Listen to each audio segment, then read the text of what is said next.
नमस्कार दोस्तों, आज हमें बात करनी है हमारे देश की, भारत की। हम सभी जानते हैं भारत दुनिया में एक ऐसा देश है जहां अलग अलग रंग, पोशाक, भाषा के उपयोग करने वाले लोग रहते हैं। अलग जाति के लोग एक साथ एकजुट होके रहते हैं। यहाँ पे कुदरती सौंदर्य भी अलग अलग दिखाई देता है। इन विविधता के बावजूद भी यहाँ के लोग एक साथ एक होके रहते हैं। इसीलिए कहा जाता है भारत में विविधता में भी एकता है।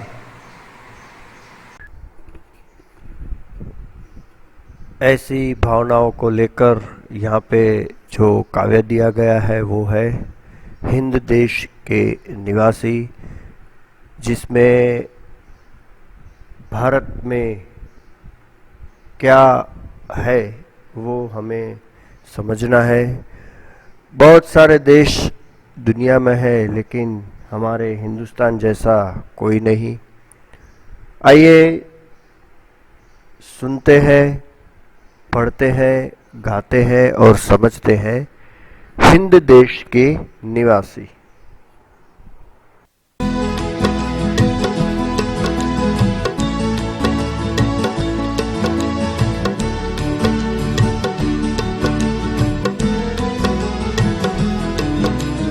हिंद देश के निवासी सभी जन एक है। हिंद देश के निवासी सभी जन एक है। रंग रूप वेश भाषा चाहे अनेक है। रंग रूप वेश भाषा चाहे अनेक है। हिंद देश के निवासी सभी जन एक है। रंग रूप वेश भाषा चाहे अनेक है।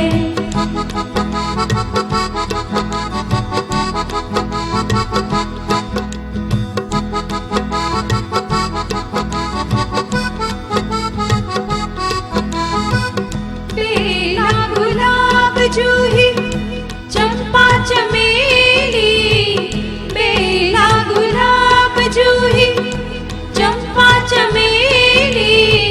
प्यारे प्यारे फूल गूंथे माला में एक है।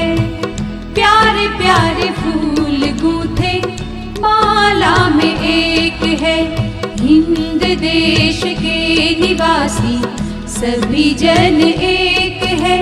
रंग रूप वेश भाषा चाहे अनेक है।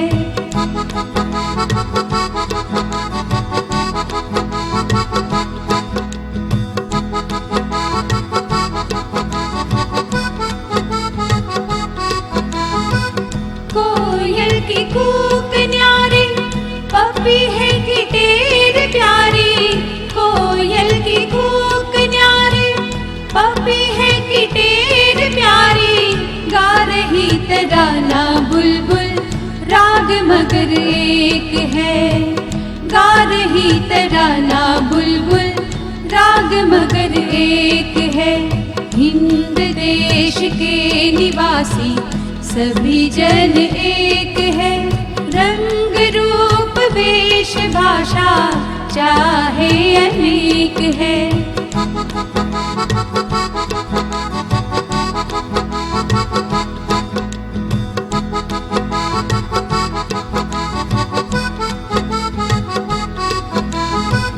गंगा यमुना ब्रह्मपुत्रा कृष्णा कावेरी। गंगा यमुना ब्रह्मपुत्रा कृष्णा कावेरी।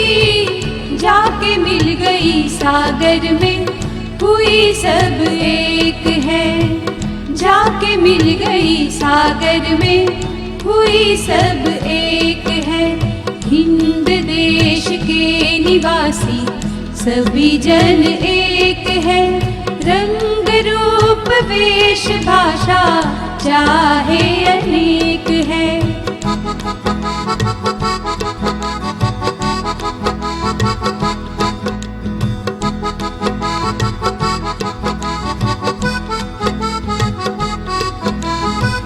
धर्म है अनेक जिनका सारे वही है।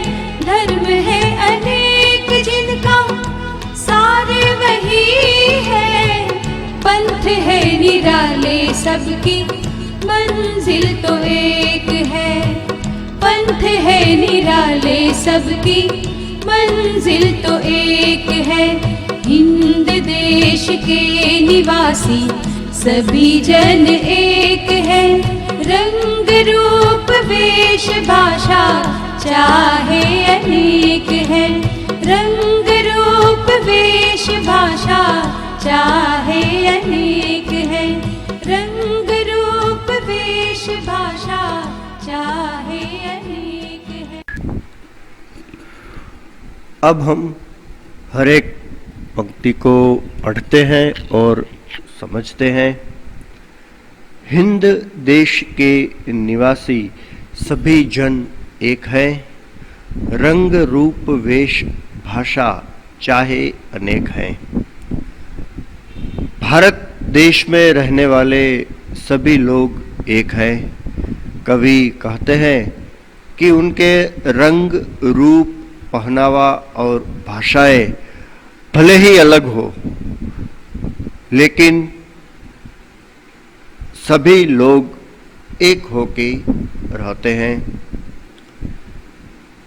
बेला गुलाब जूही चंपा चमेली प्यारे प्यारे फूल गूंथे माला में एक है। कुदरत ने मोगरा, गुलाब, जूही, चंपा, चमेली जैसे अलग अलग रंग, सुगंध एवं कद के फूलों का सर्जन किया है, किंतु वे प्यारे प्यारे फूल माला में गूंथने पर एक बन जाते हैं। इसी तरह कवि कहते हैं कि भारत में लोग अलग अलग भाषा है, रंग, पोशाक, धर्म रखते हैं, लेकिन इसके बावजूद सभी लोग एक है। कोयल की कूक न्यारी, पपीहे की टेर प्यारी, गा रही तराना बुलबुल, राग मगर एक है। कोयल की बोली अलग ही और मनभावन होती है। पपीहे की बोली मीठी और प्यारी होती है। बुलबुल भी सुंदर गीत गाती है। इन सब पक्षियों के गाने भले ही अलग अलग हो, पर उनका राग एक ही है। कवि कहते हैं कि अलग अलग बोली और भाषा बोलने वाले भारतवासी की आवाज एक ही है। आगे देखते हैं। गंगा यमुना ब्रह्मपुत्र कृष्णा कावेरी, जाके मिल गई सागर में हुई सब एक है। गंगा, यमुना, ब्रह्मपुत्र, कृष्णा और कावेरी अलग अलग नदियां हैं, मगर सागर में मिलकर वे एक हो जाती है। कवि कहते हैं कि इसी तरह देश प्रेम सभी भारतवासियों को एक बना देता है।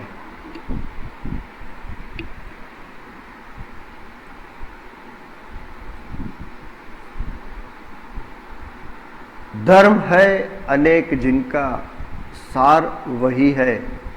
पंथ है निराले सबकी मंजिल तो एक है। भारत में हिंदू, इस्लाम, सिख, जैन, पारसी और ख्रिस्ती आदि धर्म के लोग रहते हैं। भले ही उनकी पूजा पद्धति अलग है, लेकिन हर धर्म का सार एक ही है। हर धर्म की मंजिल एक ही है, ऐसा यहाँ पे कवि कहते हैं।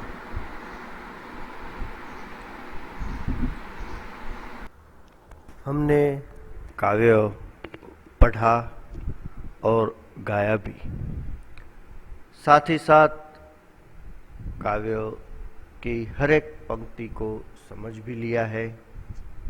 अब हम बढ़ते हैं अभ्यास की ओर। अभ्यास का पहला प्रश्न है, प्रश्नों के उत्तर दीजिए। पहला प्रश्न, हमारे देश की क्या विशेषता है? हम सब जानते हैं हमारे देश में विविध धर्म और जाति के लोग रहते हैं। उनके पोशाक और भाषा भी अलग अलग है, उनके त्योहार भी अलग अलग है, फिर भी सब लोग एक साथ रहते हैं। हमारे देश में विविधता में एकता है, ये हमारे देश की विशेषता है।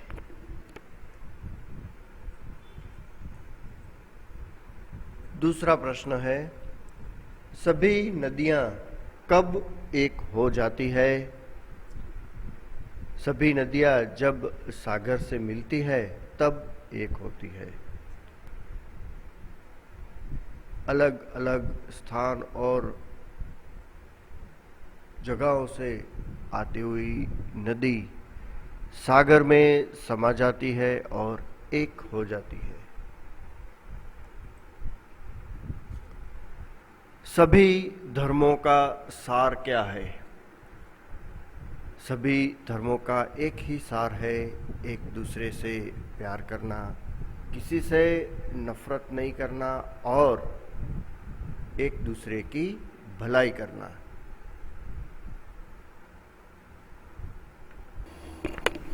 प्रश्न दूसरा है, शब्द पंखुड़ियों को उचित क्रम में रखकर वाक्य बनाइए। यहाँ पे जो पंखुड़ियाँ दी गई हैं उनके शब्दों का उपयोग करके हमें अर्थपूर्ण वाक्य बनाना है। पहला वाक्य इस प्रकार बनेगा, हम भारत देश के निवासी हैं। हम भारत देश के निवासी हैं। दूसरे फूल की पंखुड़ियों में जो शब्द दिए गए हैं उनको देखते हैं। कोयल की आवाज मधुर होती है। कोयल की आवाज मधुर होती है। तीसरे फूल की पंखुड़ियों के शब्द से हम वाक्य बनाते हैं। फूलों की तरह हंसते रहना चाहिए। फूलों की तरह हंसते रहना चाहिए।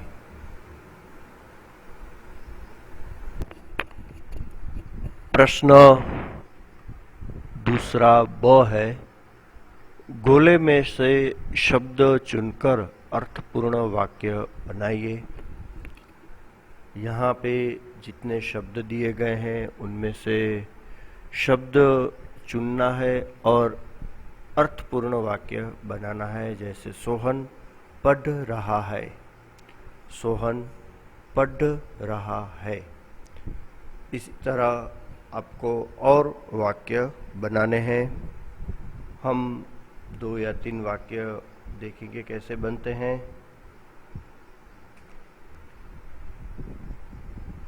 हरेश खेल रहा है, यहाँ से लिया हरेश खेल रहा है। मेघा पढ़ रही है, रिनल खेल रही है। जब भी कोई पुल्लिंग नाम या सर्वनाम है तब उसके हिसाब से पूरा वाक्य बनता है। आप देख सकते हैं यहाँ खेल रहा है, क्योंकि पुल्लिंग है हरेश। यहाँ पे आता है खेल रही है, क्योंकि ये स्त्रीलिंग शब्द है रीनल। इसी तरह आपको और वाक्य बनाने हैं।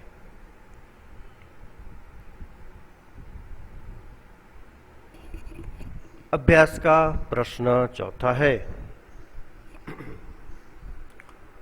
औरत और लड़की के स्थान पर क्रमशः आदमी और लड़का रखकर परिच्छेद फिर से लिखिए। यहाँ पे जो परिच्छेद दिया गया है उनमें जहाँ औरत शब्द आता है वहाँ पे आदमी शब्द लिखना है, और जहाँ लड़की शब्द आता है वहाँ लड़का शब्द लिखकर परिच्छेद फिर से लिखना है। सबसे पहले हम यह परिच्छेद पढ़ लेते हैं।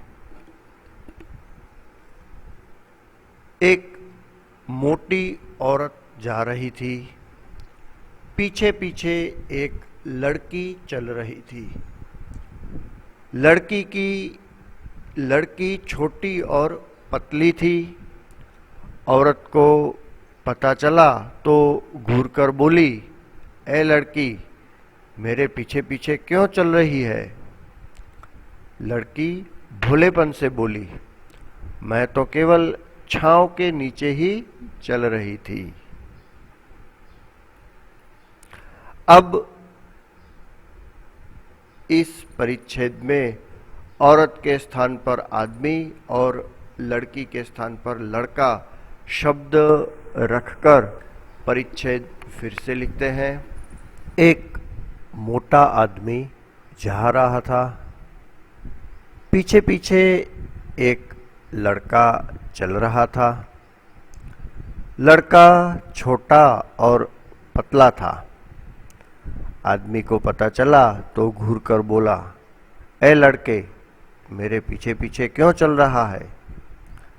लड़का भोलेपन से बोला, मैं तो केवल छांव के नीचे चल रहा था।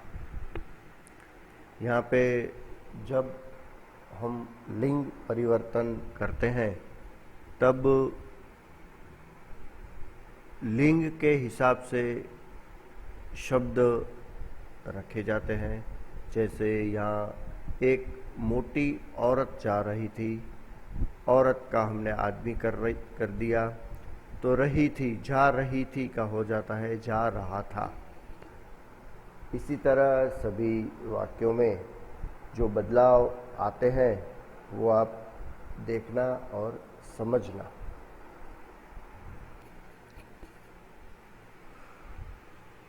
आज के गृह कार्य में सबसे पहले आपको हिंद देश के निवासी जो काव्य है वो पूरा नोटबुक में लिखना है, और उसके बाद शब्दार्थ भी लिखने हैं। अभ्यास के जो प्रश्न आज हमने यहाँ पे किए हैं वो अपनी कॉपी में लिखने हैं। तीसरा प्रश्न है, काव्य पंक्तियों का भावार्थ समझाइए।